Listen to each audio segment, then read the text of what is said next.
저기요, 환자 한 명을 찾는데요. 네, 환자분 성함이 어떻게 되세요? 저는 사돈데 이름을 말했습니다. 간호사는 컴퓨터로 확인을 해보더니 고개를 저었어요. 그런 환자분은 저희 병원에 안 계신데요. 네, 어제 수술 받으셨을 텐데요. 혹시 확인 좀 더 해주실 수 있으세요? 어르신 어제는 저희 병원 휴무일이었어요. 수술 자체가 없었습니다. 그 말을 듣는 순간 저는 머리를 망치로 맞은 것 같았습니다. 도대체 왜 거짓말을 한 걸까요? 제가 보낸 1,000만 원은 어디에 쓴 걸까요? 머릿속이 복잡했습니다. 저는 떨리는 손으로 사돈댁한테 전화를 걸었습니다. 그동안은 정말 아프실까봐, 불편하실까봐 전화를 안 했는데, 이제는 확인을 해야만 했어요. 여보세요? 사돈댁의 목소리가 들렸습니다. 평소처럼 밝고 건강한 목소리였어요. 은지가 그러던데 허리 다치셔서 수술까지 받으셨다고. 무슨 소리예요? 저 허리 안 아프고 요즘 일도 안 해서 너무 여유롭게 잘 지내고 있어요. 정말요? 최근에 아프신 적 없으셨어요? 네, 매년 건강검진도 받는데 아주 건강하다고 의사 선생님이 그러시던데요. 저는 그 말을 듣고 눈물이 핑 돌았습니다. 사돈댁은 아프지 않았던 거예요. 모든 게 거짓말이었던 겁니다. 저는 떨리는 손으로 성우한테 전화를 걸었습니다. 너 지금 어디야? 병원이요. 장모님이 아직 입원 중이시라. 거짓말하지 마. 내가 지금 병원인데 너 지금 어디 있어? 성우는 한참 말을 못하더니 갑자기 전화를 끊어버렸습니다. 이 모든 일이 어떻게 시작되었는지 그 이야기를 처음부터 들려드릴게요. 저는 박순자라고 합니다. 올해 68인데요. 3년 전 공무원 생활을 정리하고 퇴직했습니다. 30년 넘게 성실하게 일한 덕분에 퇴직금도 꽤 받았고 그동안 모아둔 저축도 있었죠. 그 돈으로 경기도의 작은 3층짜리 빌라를 하나 샀습니다. 제가 살 집이 아니라 월세를 놓기 위해서요. 처음엔 걱정도 많았어요. 제대로 된 세입자가 들어올까, 월세를 제때 받을 수 있을까 하는 생각들이 머릿속을 가득 채웠죠. 하지만 다행히 좋은 분들이 들어오셨고 매달 월세가 꼬박꼬박 들어왔습니다. 그 돈으로 저는 여유로운 노후를 시작할 수 있었어요. 퇴직 후 제 생활은 정말 평온했습니다. 아침에 일어나 산책을 하고 친구들과 만나 밥도 먹고 수다도 떨었죠. 가끔은 친구들과 함께 1박 2일로 여행도 다녔어요. 부산도 가보고 강원도 산속에도 가보고요. 젊었을 땐 일하느라 바빠서 제대로 즐기지 못했던 것들을 이제야 천천히 누리고 있었습니다. 하지만 제게도 걱정거리가 하나 있었습니다. 바로 제 아들 성우였어요. 성우는 지금 37인데 4년 전에 결혼을 했습니다. 며느리 은지는 35이고요. 성우는 결혼 전에 사업을 한다고 나섰다가 실패를 했어요. 그때 빚이 좀 생겼는데 아직도 그 빚을 갚느라 힘들게 살고 있다는 얘기를 들었습니다. 며느리 은지는 참 착한 아이였어요. 결혼 초부터 저를 자주 찾아왔죠. 일주일에 한 번씩은 꼭 제 집에 와서 같이 밥도 먹고 커피도 마셨습니다. 요즘 젊은 애들은 시어머니를 그렇게 잘 챙기지 않는다는데 은지는 달랐어요. 저를 친엄마처럼 대해줬죠. 어머니, 요즘 건강은 어떠세요? 은지는 올 때마다 이렇게 물어봤습니다. 그리고 제가 좋아하는 과일도 챙겨왔어요. 사과나 배 같은 것들이요. 저는 그런 은지가 참 고마웠습니다. 아들이 좋은 사람을 만났다는 생각이 들었죠. 성우도 가끔 연락을 했어요.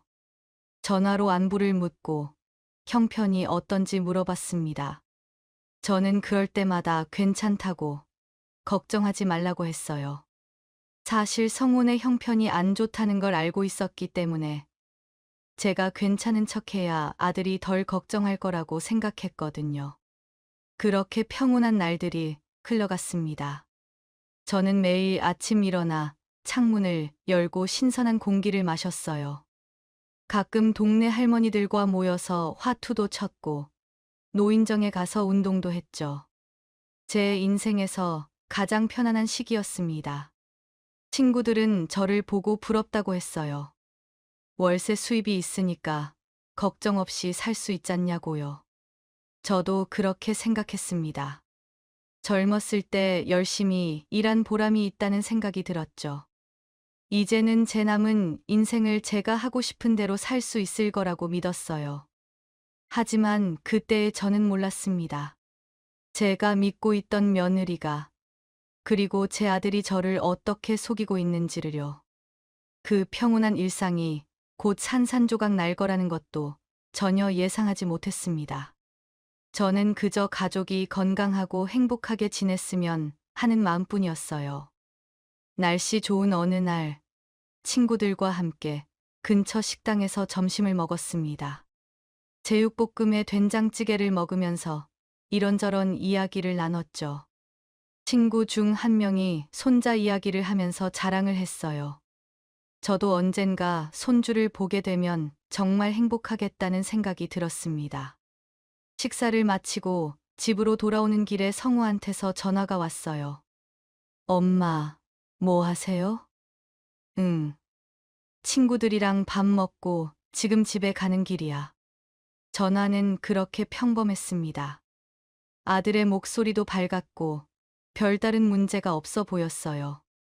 저는 그저 평범한 하루를 보냈다고 생각했죠. 하지만 그 평범함 속에 이미 거짓말이 섞여 있었다는 걸 그땐 전혀 알지 못했습니다. 그날은 평범한 오후였습니다. 저는 집에서 TV를 보고 있었어요. 드라마를 보면서 간식을 먹고 있었는데 갑자기 은지한테서 전화가 왔습니다. 화면에 며느리 이름이 뜨길래 반갑게 받았죠. 은지야, 무슨 일이야? 그런데 전화기 너머로 들려온 은지의 목소리는 평소와 달랐어요. 울먹이는 소리였습니다. 어머니, 큰일 났어요. 왜 그래? 무슨 일 있어? 저는 깜짝 놀라서 TV 소리를 줄였습니다. 은지가 이렇게 우는 건 처음 봤거든요. 저희 엄마가요, 일하시다가 주방에서 넘어지셨어요. 뭐, 괜찮으셔. 허리를 다치셨는데 병원에서 수술을 받아야 한대요. 어떡하죠? 은지는 계속 울면서 말했습니다. 저는 가슴이 철렁 내려앉았어요. 은지 어머니, 그러니까 사돈댁 말이에요. 제 나이 또래일 텐데 허리 수술을 받아야 한다니 정말 큰일이었죠. 얼마나 심하게 다치셨는데? 의사 선생님이 빨리 수술 안 하면 더 악화될 수 있다고 하셨어요. 그래서 저희가 지금 병원에 있는데. 어머니, 어떡하죠? 은지의 목소리는 떨리고 있었습니다. 저는 당장 병원에 가봐야겠다는 생각이 들었어요. 내가 지금 병원에 갈게. 어디 병원이야? 어머니, 괜찮아요. 창원에 있는 병원이라서 너무 멀어요. 창원이라는 말을 듣고 저는 당황했습니다. 창원은 여기서 한참 먼 곳이에요. 저는 운전도 못하고 혼자 그렇게 먼 곳까지 가기는 어려웠죠. 나이가 드니까 장거리 이동이 쉽지 않았거든요. 어머니, 정말 죄송한데요. 수술비가 좀 필요해요. 얼마나? 300만 원 정도요. 저희도 돈이 있으면 좋을 텐데 정말 죄송해요. 은지는 계속 미안하다고 했습니다. 저는 잠시 생각했어요. 300만 원이 적은 돈은 아니지만 사람 목숨이 달린 일인데 어떻게 가만히 있을 수 있겠어요. 사돈댁이 제 나이 또래라는 생각을 하니까 더 마음이 쓰였습니다. 제가 직접 가지는 못하지만 돈으로라도 도와야겠다고 생각했어요. 알았어. 내가 돈 보내줄게. 정말요? 어머니 감사합니다. 정말 감사해요. 꼭 갚을게요. 됐어. 어서 수술 잘 받으시게 하고 나중에 퇴원하시면 내가 한번 뵐게. 전화를 끊고 저는 바로 핸드폰 은행 어플을 켜서 300만 원을 은지 계좌로 보냈어요. 돈을 보내고 나니까 마음이 조금은 편해졌습니다. 사돈댁이 무사히 수술 받으시고 회복하셨으면 좋겠다는 생각뿐이었죠.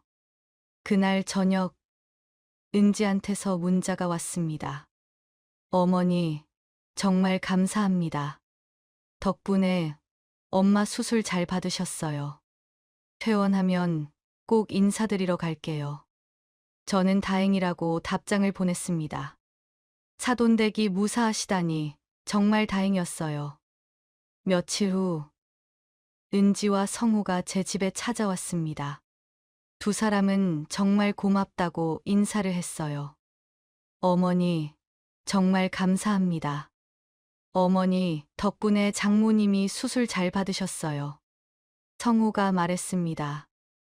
은지도 옆에서 계속 고개를 숙이면서 감사하다고 했죠. 됐어. 사돈댁 건강하시면 됐지. 지금은 좀 어떠셔? 많이 좋아지셨어요. 이제 재활 치료만 받으시면 될 것 같아요. 그래, 다행이네. 나중에 완전히 회복하시면 내가 한번 찾아뵐게. 네, 어머니, 정말 감사합니다. 은지와 성우는 그날 제 집에서 저녁도 먹고 갔습니다. 두 사람은 맛있게 먹으면서 계속 고맙다고 했죠. 저는 그런 모습을 보면서 기분이 좋았습니다. 특히 은지를 보면서 정말 착한 아이라는 생각이 들었어요. 요즘 젊은 사람들은 시어머니한테 이렇게까지 예의 바르게 대하지 않는다고 하는데 은지는 달랐죠. 감사 인사도 제대로 하고 밥 먹고 당연하다는 듯이 설거지를 도와주고요. 그날 밤 저는 잠자리에 들면서 생각했습니다. 은지 같은 며느리를 둔 게 정말 다행이라고요. 그리고 사돈댁이 빨리 회복하셨으면 좋겠다는 바람도 있었습니다.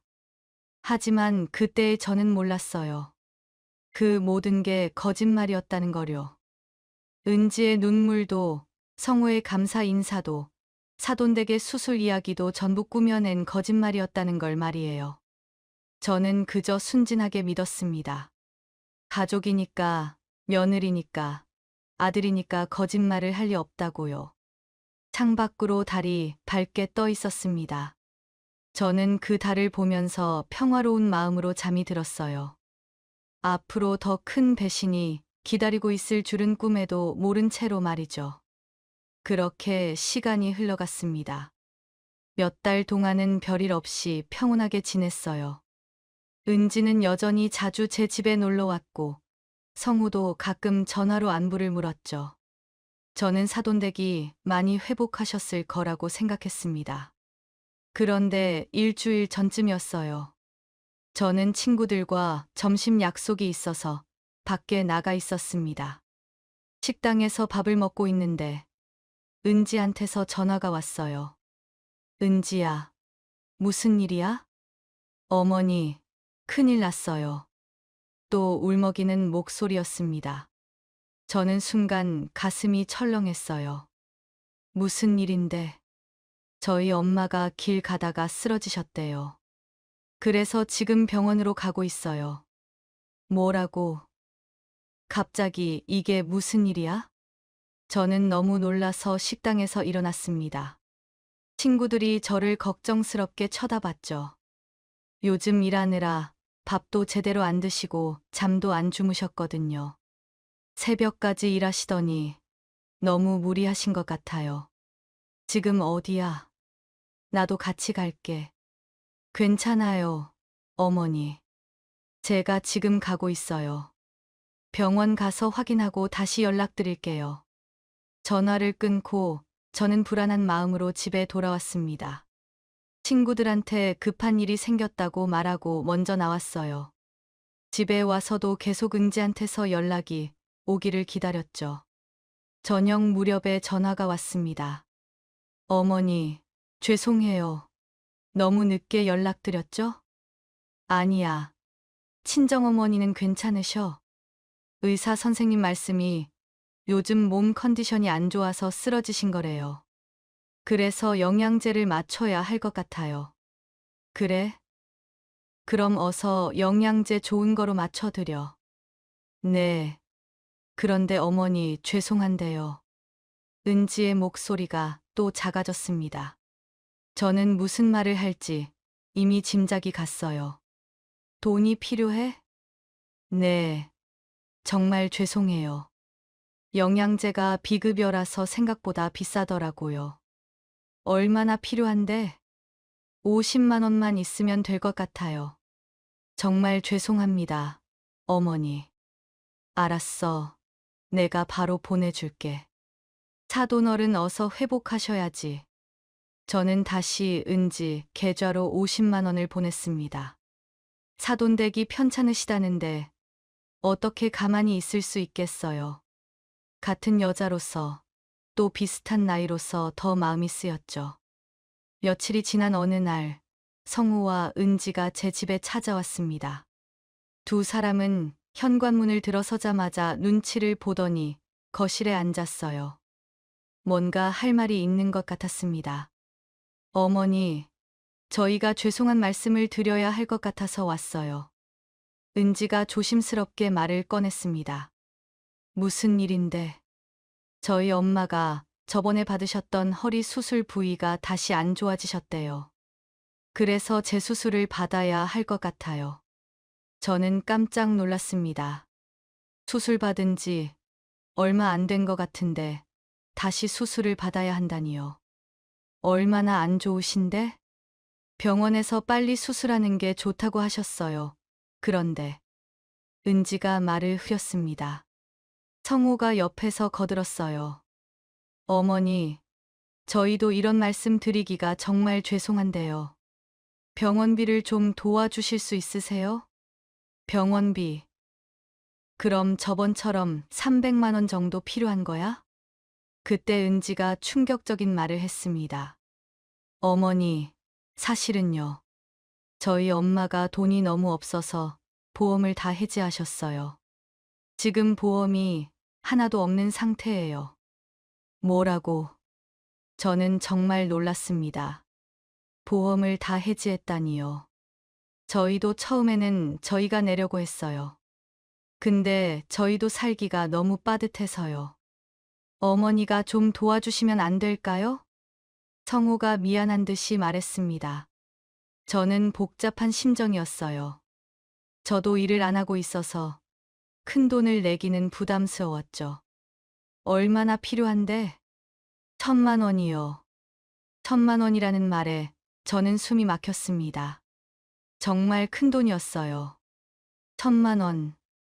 내가 그 돈이 어디 있어. 나도 그 정도는 없어. 어머니, 건물 있으시잖아요. 매달 월세 받으시는데 그거 저희 주시면 안 될까요? 은지가 조심스럽게 말했습니다. 저는 기가 막혔어요. 월세가 제 생활비인데 그걸 달라고 하다니요. 그건 내 생활비야. 1,000만 원은 좀 힘들어.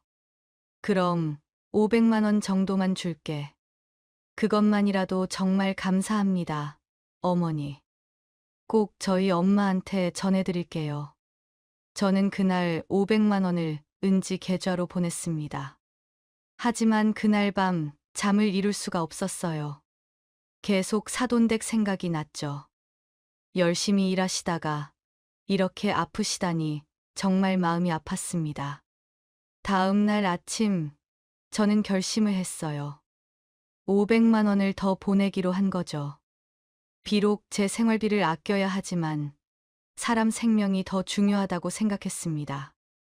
은지야, 내가 돈 500만 원 더 보냈어. 사돈댁한테 얼른 회복하시고 힘내시라고 전해줘. 어머니, 정말 감사합니다. 정말 감사해요. 3일 후에 수술 예약 잡았어요.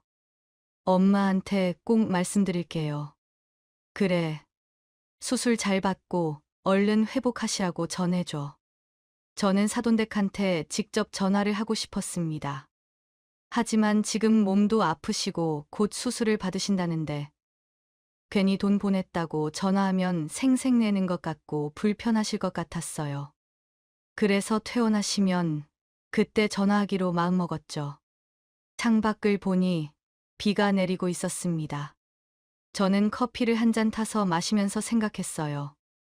사돈댁이 무사히 수술 받으시고 빨리 회복하셨으면 좋겠다고요. 그리고 앞으로는 아들 부부가 조금만 더 형편이 나아졌으면 좋겠다는 바람도 있었죠. 3일이 지났습니다. 저는 친구 영숙이랑 약속이 있어서 동네 카페에서 만났어요. 영숙이는 얼마 전에 남편이랑 홍콩 여행을 다녀왔다면서 신나게 이야기를 했죠. 순자야, 홍콩 정말 좋더라. 야경도 예쁘고. 이거는 선물이야. 홍콩에서 유명한 차래. 영숙이가 예쁜 상자를 하나 내밀었습니다. 저는 고맙다고 받았어요. 그런데 영숙이가 갑자기 이상한 말을 했습니다. 그런데 순자야, 너 아들이랑 며느리 어제 인천공항에서 봤어. 뭐라고? 저는 깜짝 놀랐습니다. 갑자기 인천공항이라니요. 어제 우리가 홍콩에서 한국으로 들어왔잖아. 그때 공항에서 봤다니까. 어디 좋은데 놀러 가는 것 같던데? 정말. 확실해? 당연하지. 서로 인사도 했는걸. 너 아들이 나한테 먼저 잘 지내냐고 물어봤어. 저는 머릿속이 복잡해졌습니다. 분명히 오늘이 사돈댁 수술날이라고 했는데 성우와 은지가 인천공항에 있었다니요. 뭔가 이상했어요. 순자야, 너 혹시 성우네가 어디 여행 간다는 소리 들었어? 영숙이가 물었습니다. 아니, 나는 처음 듣는데. 그래? 그럼 갑자기 여행 간 건가? 요즘 젊은 애들은 즉흥적으로 여행도 잘 가잖아. 저는 영숙이 말을 들으면서도 마음이 편치 않았습니다. 뭔가 잘못됐다는 느낌이 들었어요. 친정엄마 수술이 오늘인데 며느리가 어떻게 여행을 갈 수 있겠어요. 집에 돌아온 저는 성우한테 카톡을 보냈습니다. 성우야, 지금 어디야? 한참 후에 답장이 왔어요. 엄마, 지금 장모님 병원이에요. 오늘 수술 받으셔서 아직 병원에 있어요. 저는 그 답장을 보고 충격을 받았습니다. 분명 영숙이는 어제 인천공항에서 봤다고 했는데 성우는 지금 병원에 있다고 하잖아요. 둘 중 하나는 거짓말이었죠. 그래? 어느 병원인데? 창원바른병원이요. 근데 그건 왜요? 아니, 그냥 빨리 회복하시길 바란다고 전해줘. 저는 핸드폰을 내려놓고 생각에 잠겼습니다. 영숙이가 거짓말할 이유가 없었어요. 영숙이는 저랑 30년 넘게 친하게 지낸 친구거든요. 그럼 거짓말을 하는 건 성우일까요? 밤이 깊어갈수록 저는 더 불안해졌습니다. 잠도 제대로 오지 않았어요. 계속 성우와 은지 생각이 났죠. 혹시 저를 속이고 있는 건 아닐까 하는 의심이 들었습니다. 다음 날 아침, 저는 결심을 했습니다. 직접 확인해 보기로 한 거예요. 성우가 말한 창원바른병원에 가보기로 했죠. 운전을 못하는 저는 터미널에 가서 창원행 버스를 탔습니다. 버스 안에서도 계속 생각했어요. 혹시 제 생각이 잘못된 건 아닐까? 아들이 저를 속일 리 없다고요. 하지만 영숙이가 본 건 분명했습니다. 저는 직접 눈으로 확인해야만 했어요. 창원에 도착한 건 오전 11시쯤이었습니다. 저는 택시를 타고 창원바른병원으로 갔어요. 병원에 들어서니까 간호사들이 바쁘게 움직이고 있었죠. 접수대에 가서 조심스럽게 물어봤습니다. 저기요, 환자 한 명을 찾는데요. 네. 환자분 성함이 어떻게 되세요? 저는 사돈댁 이름을 말했습니다. 간호사는 컴퓨터로 확인을 해보더니 고개를 저었어요. 그런 환자분은 저희 병원에 안 계신데요? 네. 어제 수술 받으셨을 텐데요. 혹시 확인 좀 더 해주실 수 있으세요? 어르신, 어제는 저희 병원 휴무일이었어요. 수술 자체가 없었습니다. 그 말을 듣는 순간 저는 머리를 망치로 맞은 것 같았습니다. 어제가 휴무일이었다고요. 그럼 성우가 한 말은 전부 거짓말이었던 거예요. 저기, 혹시 다른 날짜에 입원하신 건 아닐까요? 어르신, 최근 일주일 기록 다 확인해 봤는데 그런 분 안 계세요.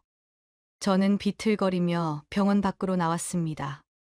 다리에 힘이 풀려서 제대로 걸을 수가 없었어요. 병원 앞 벤치에 앉아서 한참을 있었죠.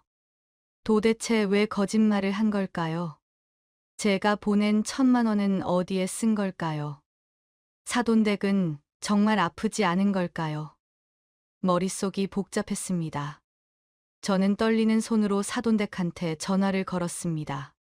그동안은 정말 아프실까봐, 불편하실까봐 전화를 안 했는데, 이제는 확인을 해야만 했어요.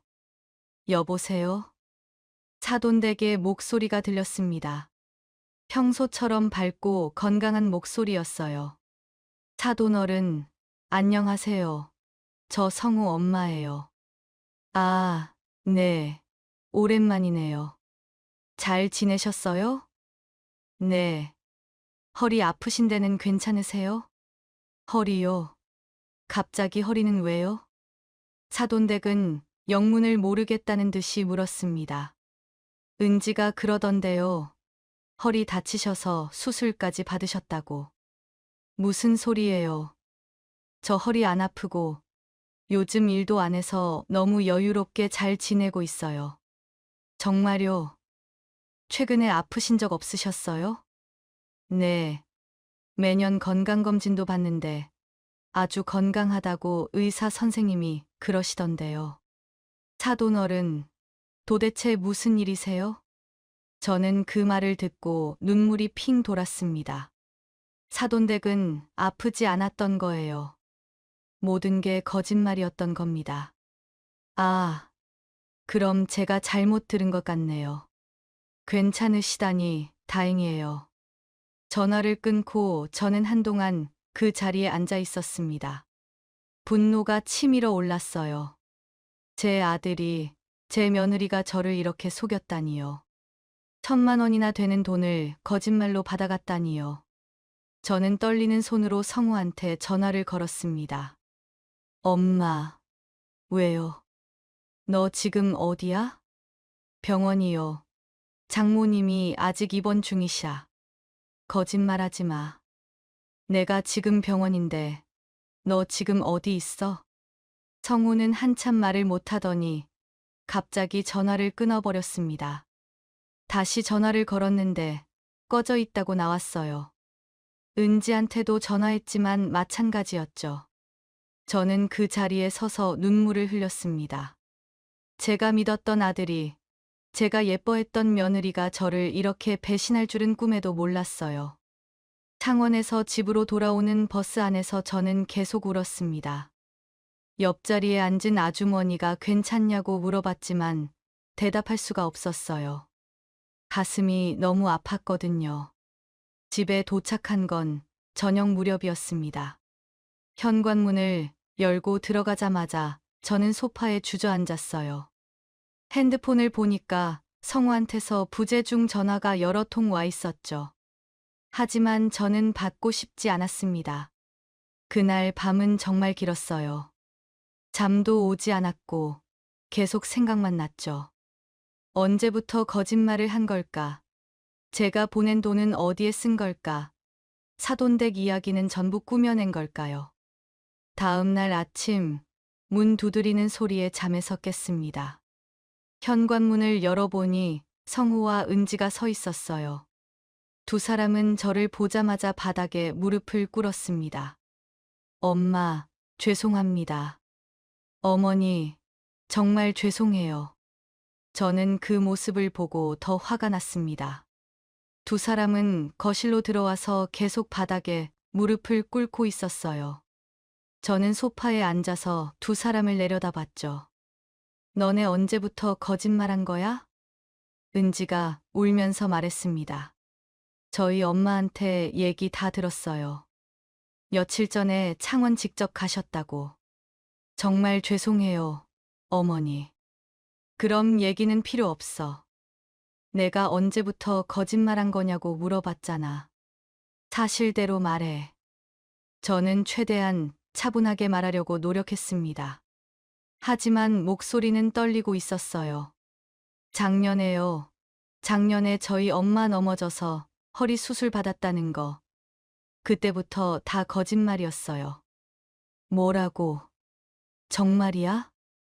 사실 저희 생활이 너무 힘들어서 카드값 때문에 어머니한테 거짓말한 거였어요. 은지는 계속 울면서 말했습니다. 어머니한테 돈 없어서 돈 빌려달라고 하기가 쪽팔려서. 그래서 사실대로 말 못했어요. 정말 죄송합니다. 저는 그 말을 듣고 기가 막혔습니다. 작년부터 거짓말을 했다고요. 그럼 제가 처음에 보낸 300만 원도 거짓말로 받아간 거였네요. 그럼 지금까지 내가 준 돈 다 돌려줘. 엄마. 성우가 말을 하려고 했지만 저는 무시하고 제가 말했습니다. 작년에 사돈댁 허리 수술한다고 받아간 300만 원, 중간에 영양제 맞춘다고 받아간 50만 원, 이번에 1000만 원까지. 모두 합쳐서 1350만 원이야. 지금 당장 갚아. 어머니, 저희 돈이 없어요. 돈 없다면서 여행은 어떻게 다녔어? 저는 냉정하게 물었습니다. 너네가 지금 돈이 있든 없든 내 상관 아니야. 당장 오늘까지 입금 안 하면 너네가 살고 있는 그 집 다시 내가 뺏어올 거야. 지금 성우와 은지가 살고 있는 집은 제가 결혼하면서 지내라고 제 집을 내준 거였습니다. 아직 명예 이전을 안 해줬는데 너무 다행이었죠. 집 얘기가 나오자 성우가 발끈했어요. 엄마, 집 얘기가 여기서 왜 나와요? 돈은 돈이고 집은 집이잖아요. 성우가 화를 내며 말했습니다. 저는 단호하게 말했어요. 그 집도 내 집이야. 아직 내 명의로 되어 있는 거 알지? 그것도 돈인데 왜 달라? 오늘까지 돈 입금 안 하면 내일 바로 변호사 찾아갈 테니까 그렇게 알아. 엄마. 나가. 당장 나가. 저는 두 사람을 내쫓았습니다. 성우와 은지는 계속 빌었지만 저는 현관문을 열었어요. 더 이상 얼굴도 보기 싫었거든요. 다음 날 오전 제 통장에 350만 원이 입금됐습니다. 그리고 바로 은지한테서 전화가 왔어요. 어머니, 저희 이번 달 생활비가 부족해서 이거라도 먼저 드려요. 나머지는 매달 조금씩 갚아서 3개월 안에 다 드릴게요. 제발 용서해 주세요. 매달 조금씩 준다고? 저는 웃음이 나왔습니다. 거짓말로 돈을 받아갈 때는 한꺼번에 받아가고 갚을 때는 조금씩 갚겠다고요. 나는 그거 동의 안 했어. 3개월씩이나 기다릴 생각 없으니까. 당장 다 갚든지 아니면 집에서 나가든지 둘 중 하나야. 저는 전화를 끊어버렸습니다. 더 이상 말하고 싶지 않았어요. 그날 오후 저는 변호사 사무실을 찾아갔습니다. 변호사는 제 이야기를 듣고 고개를 끄덕였어요. 어머님, 충분히 법적 조치가 가능합니다. 내용 증명부터 발송하시죠.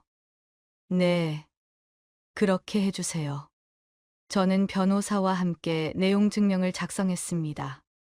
내용은 간단했어요. 내일까지 남은 1000만 원을 갚지 않으면 집에서 퇴거 조치를 하겠다는 거였죠. 내용 증명을 발송하고 집으로 돌아오는 길에 저는 생각했습니다. 이게 맞는 걸까요? 제 아들인데 이렇게까지 해야 하는 걸까요? 하지만 곧 마음을 다잡았어요. 거짓말로 저를 속인 건 용서할 수 없었거든요. 그날 밤도 잠을 이룰 수 없었습니다. 계속 성우 어렸을 때 모습이 생각났어요.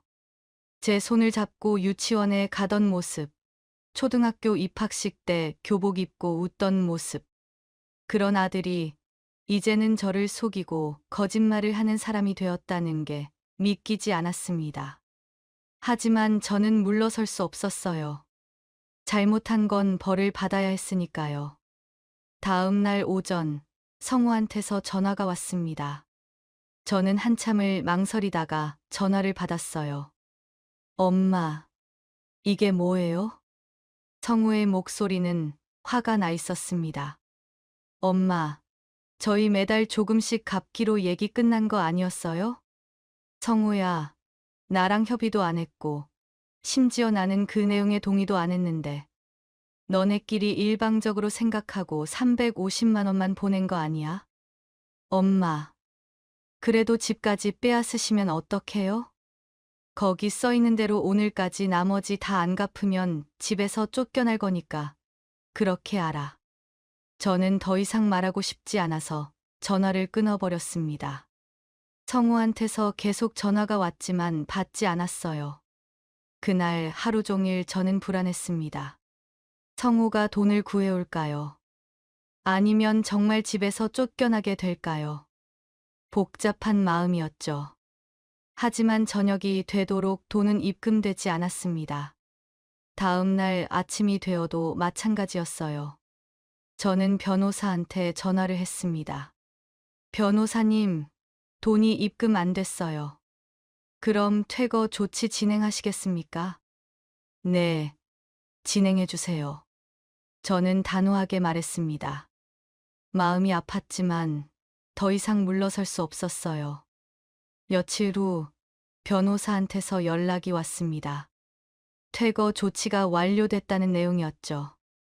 저는 그 집에 가보기로 했습니다.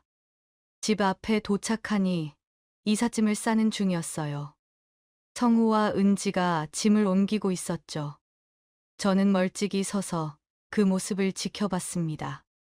잠시 후 성우가 저를 발견했어요. 저를 보자마자 달려왔죠. 엄마, 이렇게까지 하셔야 했어요.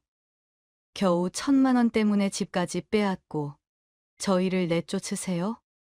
성우는 분해서 소리를 질렀습니다.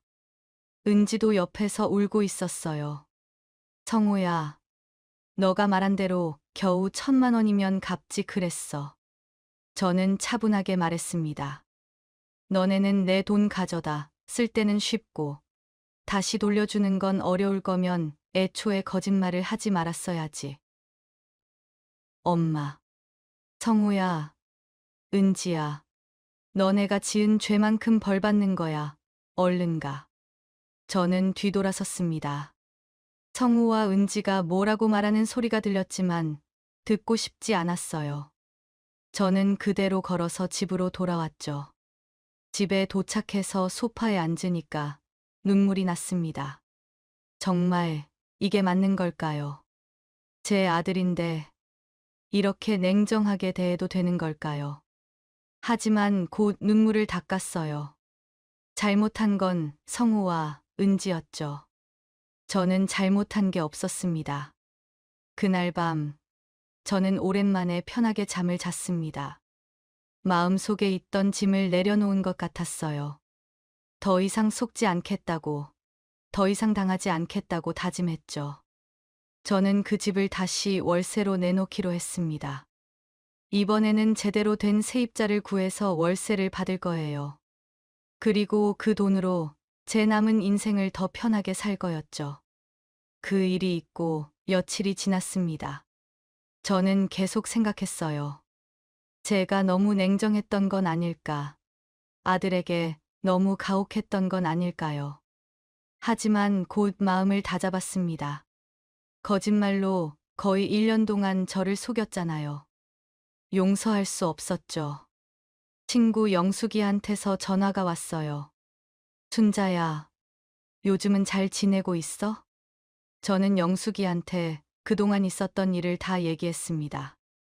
영숙이는 놀라면서 말했어요. 세상에, 그런 일이 있었구나. 너 많이 힘들었겠다. 힘들었지. 근데 이제는 괜찮아. 결정을 내렸으니까. 그래. 넌 잘못한 거 없어. 잘한 거야. 영숙이의 말에 위로를 받았습니다. 저는 잘못하지 않았어요. 오히려 당한 쪽이었죠. 며칠 후 부동산 중개사한테서 연락이 왔습니다. 바로 부동산에 매물로 내놨었거든요. 어머님, 그 집에 세입자 구했습니다. 그래요? 다행이네요. 보증금 5천만 원에 월세 130만 원 원하신대요. 저는 새로운 세입자와 계약을 했습니다. 덕분에 제 생활도 더 여유로워질 것 같았죠. 부동산에서 계약을 하고 집으로 돌아오는 길에 저는 생각했어요. 이제 새로운 시작이구나. 더 이상 거짓말에 속지 않고 제 인생을 제가 지켜나가야겠다고 다짐했죠. 그날 밤 성우한테서 문자가 왔습니다. 엄마, 저희 잘못했어요. 용서해주세요. 저는 문자를 읽고 한참을 생각했습니다. 용서를 해야 할까요? 아니면 계속 이대로 지내야 할까요? 하지만 답장은 하지 않았어요. 아직은 용서할 마음이 없었거든요. 하지만 성우 생각은 계속 났습니다. 아무리 잘못을 했어도 제 아들이잖아요. 언젠가는 용서하게 될까요? 아니면 계속 이렇게 지내게 될까요? 저도 잘 모르겠었어요. 그래도 한 가지는 확실했습니다. 다시는 거짓말에 속지 않겠다는 거였죠. 사람을 믿는 것도 중요하지만 제 자신을 지키는 것도 중요하다는 걸 배웠으니까요. 그렇게 몇 달이 흘렀습니다. 새로운 세입자는 정말 좋은 분들이었어요. 매달 월세를 정확하게 입금해 주셨고 집도 깨끗하게 관리하셨죠. 저는 그 월세로 이전보다 훨씬 더 여유로운 생활을 할 수 있었습니다. 아침에 일어나면 산책을 하고 친구들과 만나 밥도 먹고 여행도 다녔어요. 지난번에는 친구들과 제주도에도 다녀왔죠. 정말 오랜만에 마음 편하게 즐기는 여행이었습니다. 성우한테서는 가끔 문자가 왔어요. 용서해달라는 내용이었죠. 하지만 저는 답장을 하지 않았습니다. 아직 용서할 마음이 생기지 않았거든요. 어느 날 동네 슈퍼에서 은지를 마주쳤습니다. 은지는 저를 보자마자 고개를 숙였어요. 저도 아무 말도 하지 않고 지나쳤습니다. 은지가 뒤에서 뭐라고 말하는 소리가 들렸지만 듣고 싶지 않았어요. 집으로 돌아오는 길에 저는 생각했습니다. 제가 너무 냉정한 걸까요? 하지만 곧 고개를 저었어요. 저는 잘못하지 않았죠. 잘못한 건 성우와 은지였습니다. 그날 밤 잠자리에 들면서 저는 다시 한번 다짐했습니다. 배신과 거짓말에는 단호히 대응해야 한다고요. 사람을 믿는 것도 중요하지만 제 자신을 지키는 게 더 중요하다고요. 창밖으로 달이 밝게 떠 있었습니다. 저는 그 달을 보면서 평화로운 마음으로 잠이 들었어요. 이제는 정말 제 인생을 살아갈 수 있을 것 같았습니다. 누구에게도 속지 않고 당하지 않고 제가 원하는 대로 살아가는 인생을요. 그리고 한 가지 교훈을 얻었습니다. 아무리 가까운 사이라도, 아무리 사랑하는 사람이라도 거짓말로 시작된 관계는 결국 무너진다는 것을요. 진실과 정직함이 얼마나 중요한지 깨달았죠. 저는 이제 더 이상 순진하게 누군가를 믿지 않을 겁니다. 하지만 동시에 좋은 사람들과의 관계는 더욱 소중히 여길 거예요. 제 친구들처럼 저를 진심으로 아껴주는 사람들 말이죠. 지금까지 이야기 들어주셔서 감사합니다. 구독과 좋아요 부탁드려요. 여러분의 작은 관심 하나하나가 제게 큰 힘이 됩니다.